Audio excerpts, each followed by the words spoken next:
Bismillahirrahmanirrahim. Assalamualaikum warahmatullahi taala wabarakatuh. Dan salam hormat, anda bersama saya Haidar Ali dalam Sukan Plus edisi Close-Up minggu ini.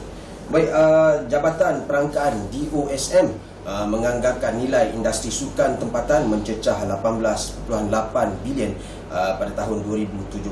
Begitu juga pasaran sukan global dianggarkan bernilai 440.77 bilion pada tahun 2021, iaitu tahun lepas, dan berdasarkan laporan Global Sport Market juga nilai itu dijangka terus meningkat sehingga mencecah 600 bilion pada tahun 2025. Baik, minggu ini kita berbicara tentang industri sukan.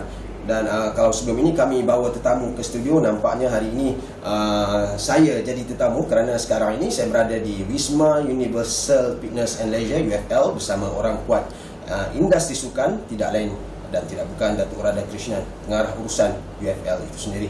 Baik Datuk, terima kasih. Apa khabar Datuk? Khabar baik. Aja. Baik, terima kasih kerana sudi meluangkan masa bersama Close Up minggu ini. Baik Datuk, kita tak nak buang masa, kita terus kepada soalan. Kita nak tahu terlebih dahulu bagaimana keterlibatan sebenarnya Datuk dalam industri sukan. Siapa Datuk Radhakrishnan sebenarnya? Firstly, terima kasih untuk bernama bagi saya peluang ini untuk bincang atau discuss isu pasal industri sukan lah. So I'm very grateful lah for that. Saya dah libat dalam industri sukan dah lebih kurang 35 tahun. Jadi MD UFL.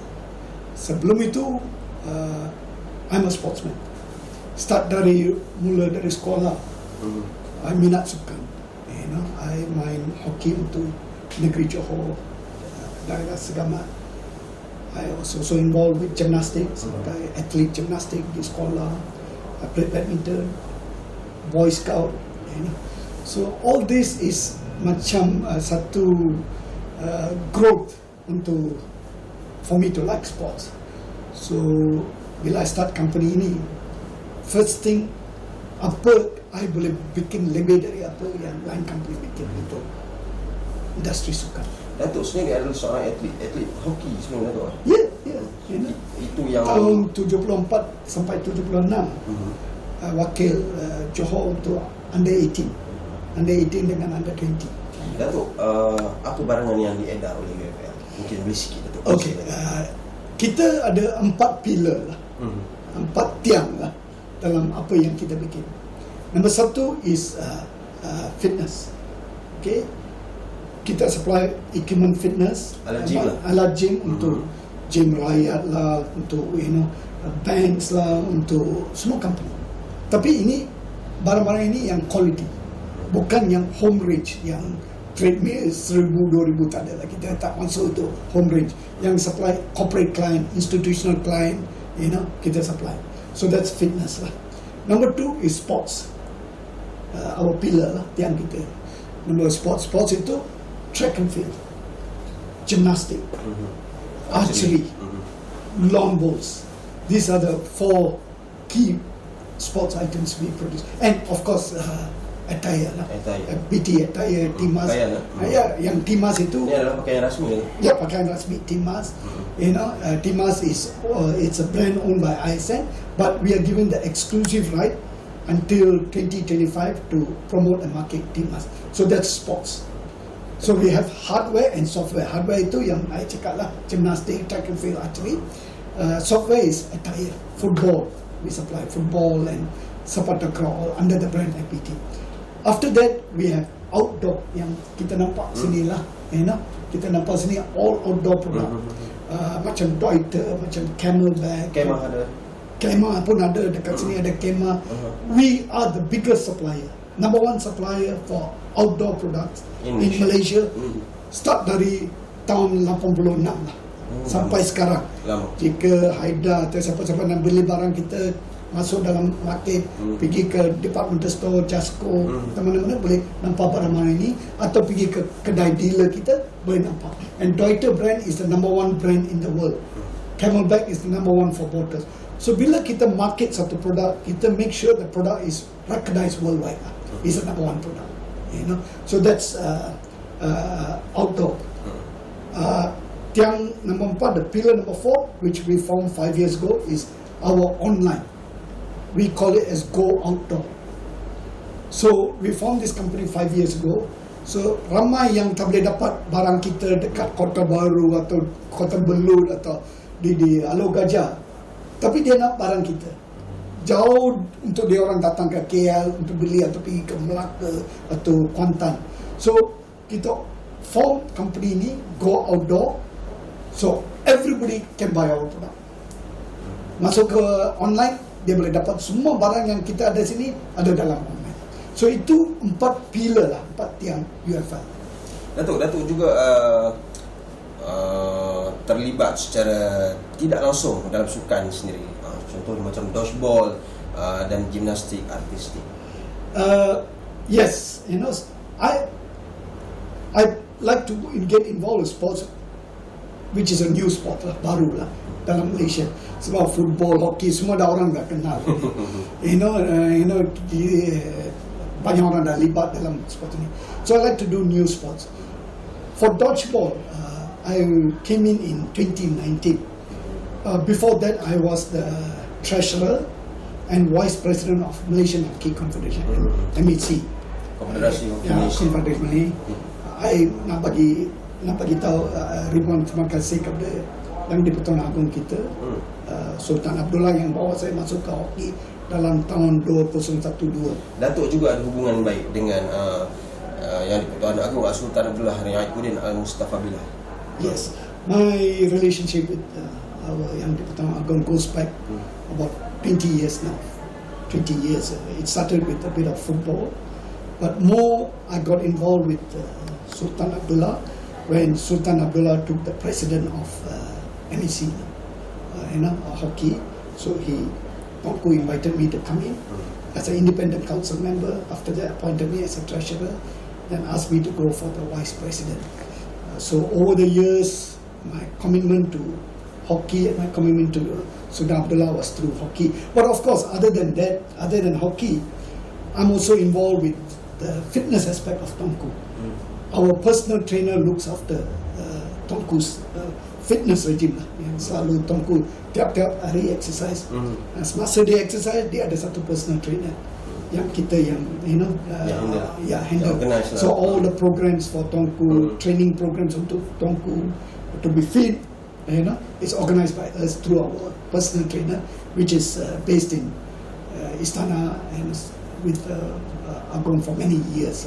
So other than that, I've organized 1 or 2 activities dekat Pahang, Kuantan, Eco Challenge and everything. So that brought me closer to Tongku. Okey, Datuk, kembali kepada industri sukan. Pasaran sukan global dijangka terus meningkat sehingga 600 bilion. Potensi yang sangat besar. Okey, melihat kesediaan Malaysia untuk menerima industri sukan sebagai sektor ekonomi, Datuk rasa Malaysia bersedia untuk menerima industri sukan ini sebagai potensi baru? Ya, kita ada potensi, but we have to correct a lot of imbalance in our system. You see, if you talk about 600 billion, and our industry here is about 20 billion, it's just not about 1%. Something's wrong somewhere, because we are a big sporting nation.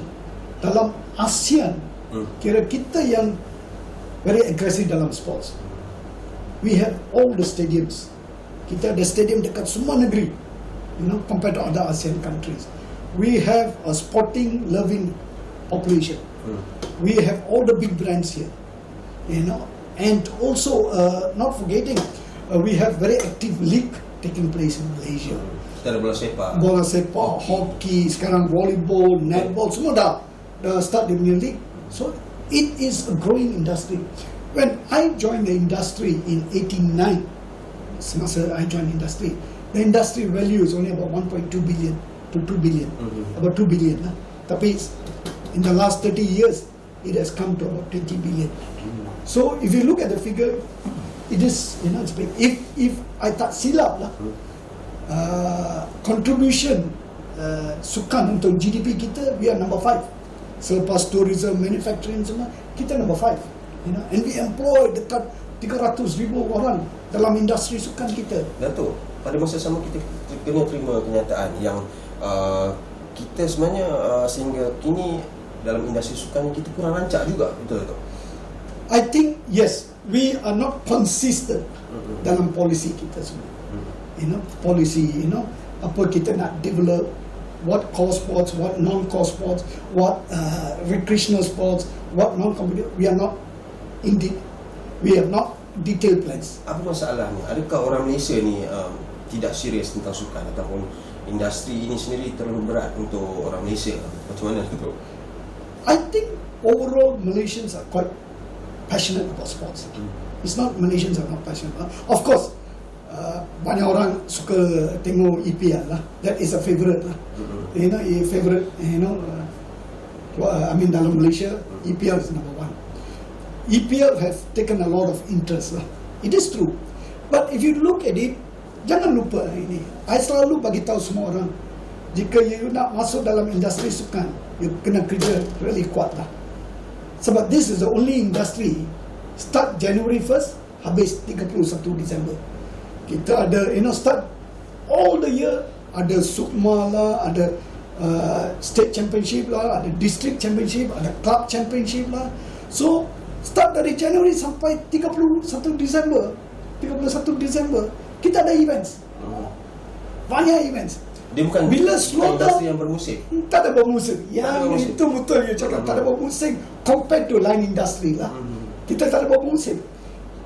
Selalu slow down sikit masa bulan puasa. Ada slow down sikit. Tapi walaupun dalam bulan puasa, kita ada ramai orang yang jogging, pergi ke gym, main futsal, even national team, ada training selepas buka puasa atau sebelum lah. So it tak berhenti.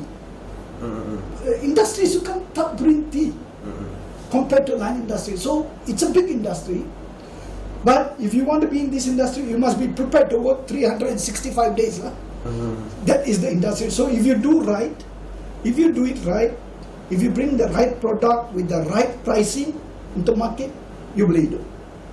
Sampai macam kita, Alexan semua sudah 30-35 tahun, kita ada right product untuk right pricing. But the market is not growing as big as we want.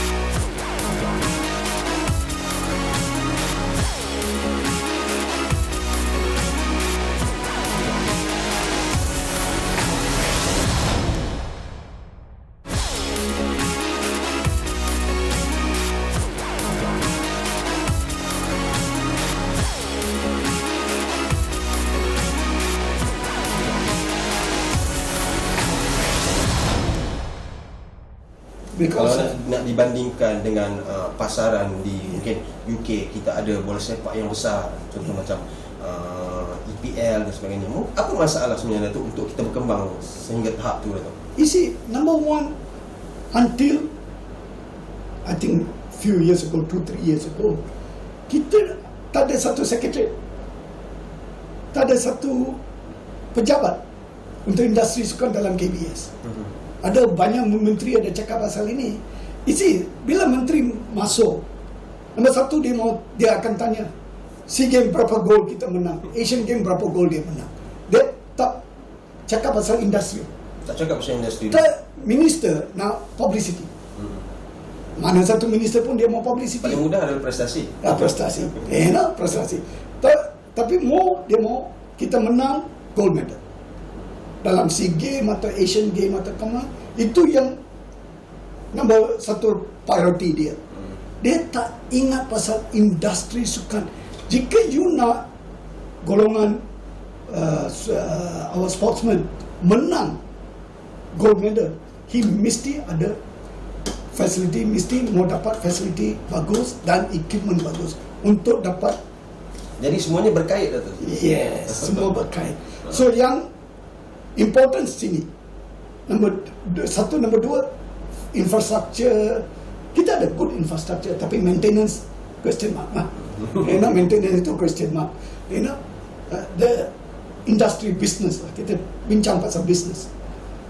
It's the business which make the sportsman, because this business contribute in terms of sponsorship, in terms of employment, in terms of manufacturing. Jika ini semua tak ada, macam mana sportsman boleh dapat gold medal? So it is not moving in tandem.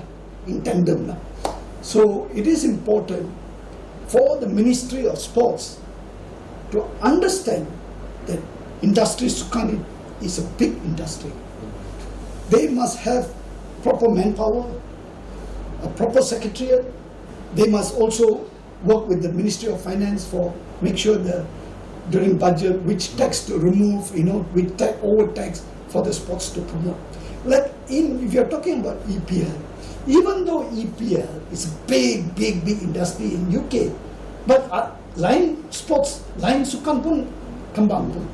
It's not, EPL is EPL. Saya tengok kalau kejohanan dart tu penuh satu. Penuh. Dart, cycling, swimming, tennis. Kat Malaysia tak boleh. Because I think what is important is we need in Malaysia proper plan, and the plan must be a long-term plan. The issue we have here, every time a new minister come, yang minister lama dah plan ini itu, semua tepikan.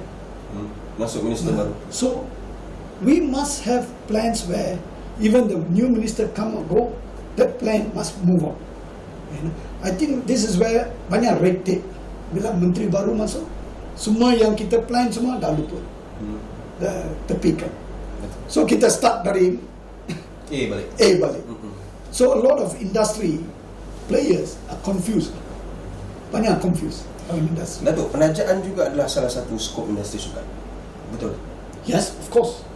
If there's no penajaan, today JDT atau Kedah atau Line State, dia tak boleh continue dalam MFL.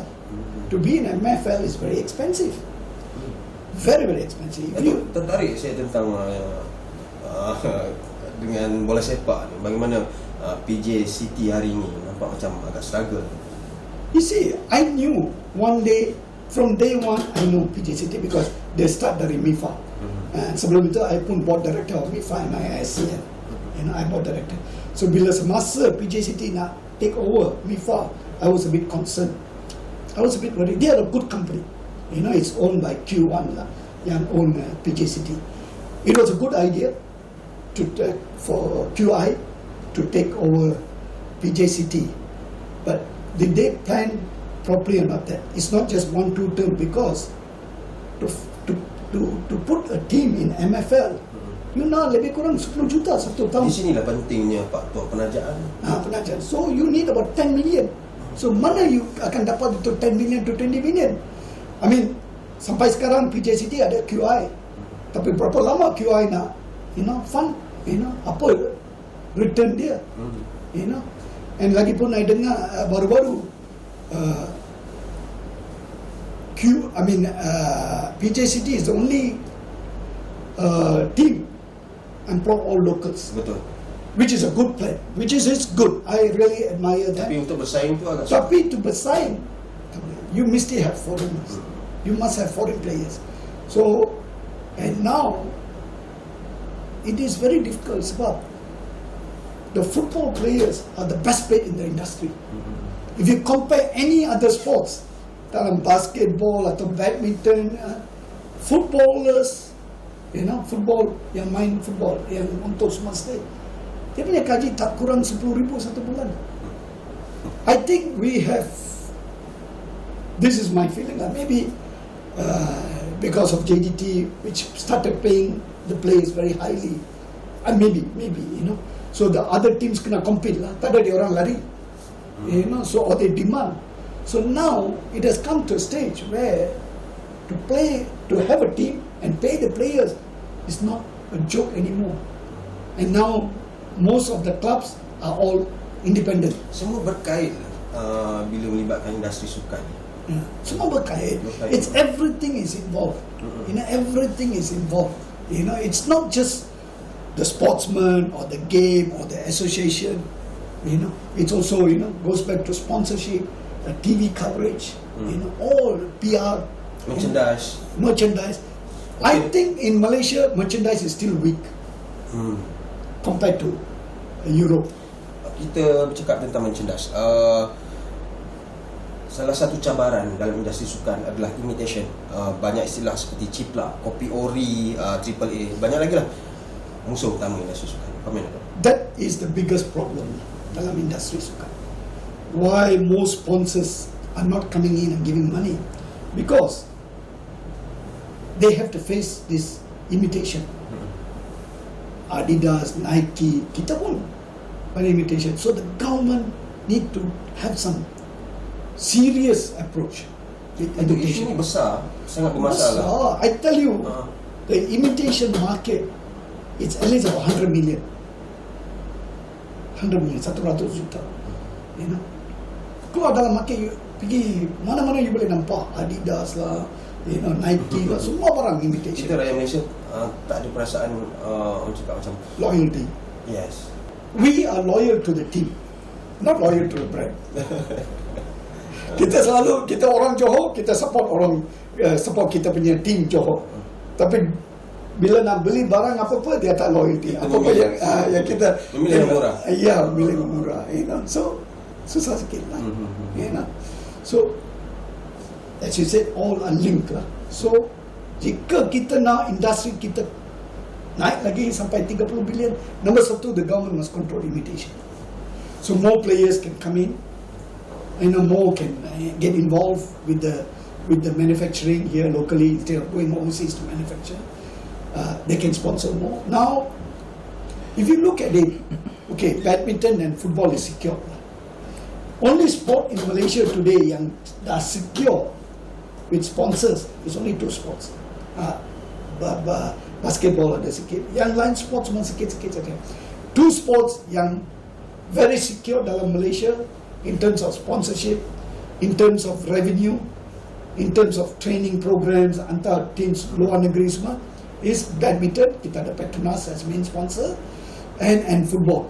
You know, football. You know, they have all the state government and all that. Datuk, bagi mengatasi ciplak, mungkin dari segi mentaliti rakyat pun kena berubah, peminat itu sendiri. Kita ada mesti ada satu campaign.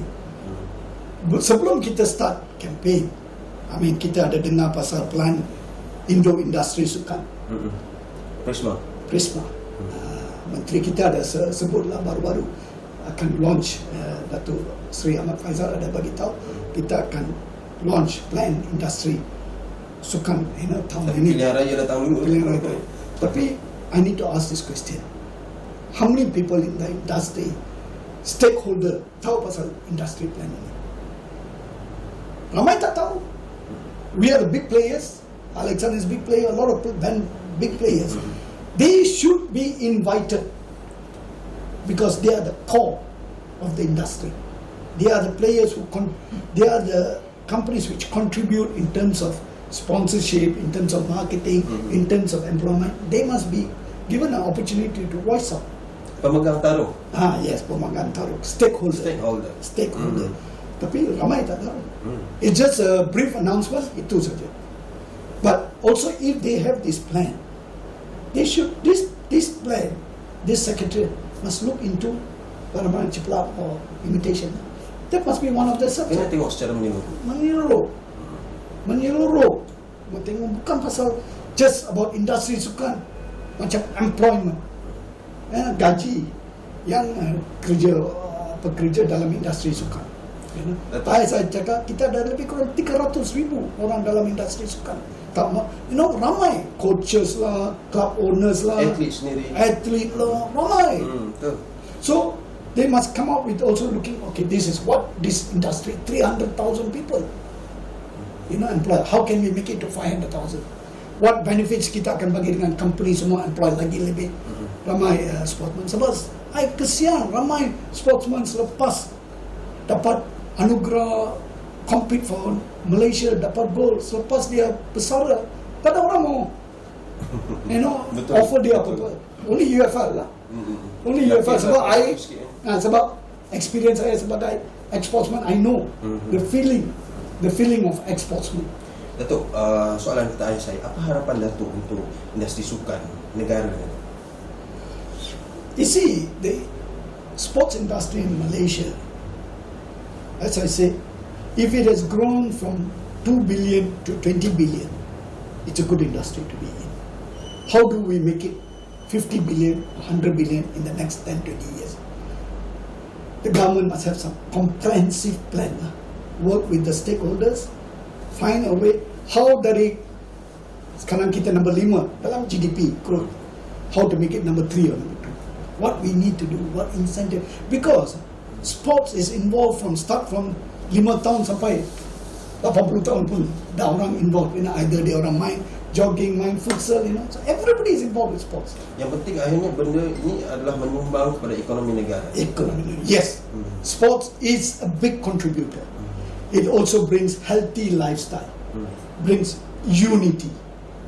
Very important. Sekarang kita ada banyak masalah, faham. So semasa Malaysia main apa-apa sports lah dalam badminton, kita tak ingat siapa you, kita ingat Malaysia boleh. It brings unity, it brings a healthy lifestyle, to Malaysia. It's a good contribution to our nation, our youths, all our youths. Baik Datuk, terima kasih. Saya rasa itu sahaja masa yang kita ada, Datuk. Penghargaan tak terhingga buat Datuk Radhakrishnan, Pengarah Urusan UFL, untuk menerima kami kru Sukan Plus sekaligus berkongsi info-info menariklah tentang industri sukan hari ini. Saya harap penonton dapat sedikit informasi dan kita doakan yang terbaik untuk kemajuan sukan negara, Datuk. Semoga industri mega ini akan terus memacu ekonomi Malaysia. Itu lebih penting. Yes, itu yang lebih penting dari siapa-siapa individual. Baik, itu saja. Sekian dulu. Saya Haidar Ali. Assalamualaikum dan selamat.